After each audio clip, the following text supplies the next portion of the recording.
This is Tony Wilson reading for reviewer Mike Epstein. The increasingly popular reboot sequel is a hard needle to thread. You have to create a game that hews close enough to the original to make nostalgic fans happy, while modernizing and innovating enough to resonate with new players. Crash Bandicoot 4: It's About Time balances the two effortlessly. It impeccably preserves the vibrant look and feel of the original Crash Bandicoot trilogy, while integrating new ideas and platforming possibilities. And like the original Crash games, the hybrid of Crash's old and new ideas will test your platforming skills in interesting new ways.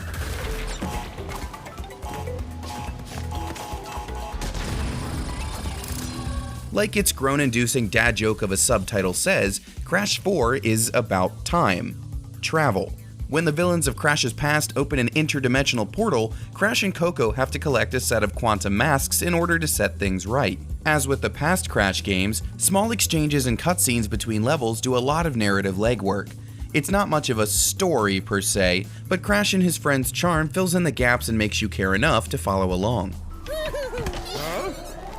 Okay. Crash 4's time-traveling story takes you to all sorts of times and places, including dinosaur-infested jungles, futuristic cities full of flying cars, and sunken pirate ships. Every place you go feels lush, full of color and detail, with a painterly quality that's simply wonderful to run through. My favorite is the Mardi Gras world, where Crash and Spyro balloons float in the background as you hop over neon-colored flames and trumpet valves. Occasionally, you'll run through an area and the camera will pull back to let you take in the scenery. The environments never failed to impress me with their visual depth. The best thing I can say about Crash 4 is that it mostly feels like classic Crash. In my mind, Crash's signature is in the way the camera moves to create different perspectives from area to area, giving each set of jumps a fresh feel. Sometimes you're moving left to right, while other times you're running away from the camera or bouncing straight up from box to box. Crash 4's long levels are chock full of carefully plotted platforming sequences, which require quick reflexes and the ability to think on your feet.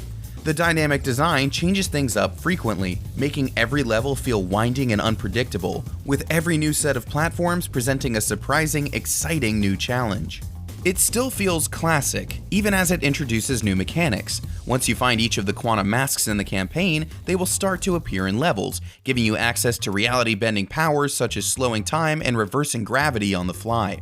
Though none of the 4 powers the masks bestow are wildly original, they are all used to great effect. Slowing down time at the exact right moment to create a clear path of platforms requires just as much thought and reflexes as jumping and spinning, and sequences with each power come with their own lessons to learn and quirks to master.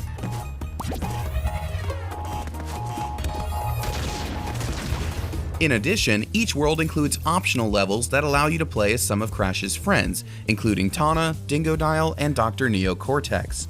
Each of the alternate characters have their own skill sets. Cortex, for example, cannot spin or double jump, but instead has a gun that turns enemies into platforms and an air dash. Levels built around these skill sets create even more room for variety. You'll see new situations and need to approach challenging platforming puzzles differently. The downside is that switching from any of these characters to Crash or Coco, or vice versa, can lead to some muscle memory mix-ups and accidental deaths. It's a momentary annoyance, but one that creates a slightly bitter aftertaste whenever you play one of these levels, especially during the campaign. And mastery is crucial. From early on, Crash 4 insists on precision. Many platforming sequences demand you land multiple jumps in rapid succession with perfect accuracy and timing. Sometimes the difficulty is invigorating, an action-packed puzzle for your mind and fingers. Occasionally though, it feels as if the game expects more of you than it should. There are times when you'll land on the edge of a platform and fall to your death, only to wonder whether or not you should have been safe. Those frustrations are fleeting though. More often, the next success is close enough in hand that you'll want to keep trying. And merely finishing the campaign barely scratches the surface of the experience. Crash 4 is truly a perfectionist's delight. Each level offers up gemstones and a character skin depending on how many Wumpa Fruit you find, how many boxes you break, and how few times you die. Each level also boasts a time trial mode and an inverted mirror level, which not only makes you play it mirrored, but also with a creative visual filter that may make it easier or harder. The inverted levels are especially interesting as they let you see Crash 4's vibrant levels in a completely different light.